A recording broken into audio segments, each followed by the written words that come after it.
The United Nations has repeated its warning that a humanitarian catastrophe is unfolding in the Gaza Strip, but hope is on the horizon as a ceasefire has been agreed upon so that aid supplies can be delivered from Egypt, while foreigners stuck in the enclave can leave. Raymond Yang reports. Apart from pitch-black conditions because electricity was cut, Gaza residents spent the night in fear as Israeli airstrikes continued on the enclave.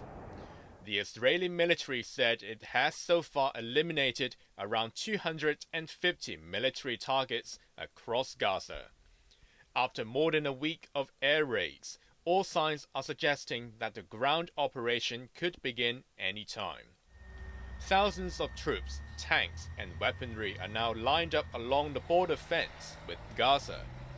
More are expected to arrive as some 360,000 military reserves were asked to report for active duty. Chief of Staff Herzi Halevi, who admitted failure last week for letting Hamas fighters infiltrate Israeli neighborhoods, inspected the situation near the Gaza border. Our responsibility now is to enter Gaza and take over spots where Hamas is based, he said during a speech to soldiers.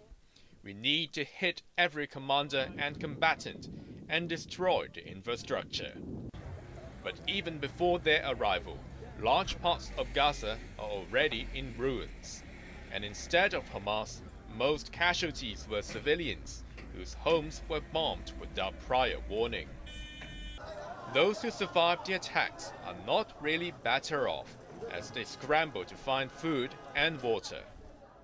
As I speak with you, Gaza is running out of water and electricity. In fact, Gaza is being strangled, and it seems that the world right now has lost its humanity. Thousands of desperate displaced people rationing also their food and their water.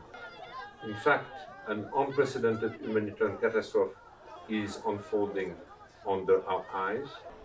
Amid the tragedy were finally some good news.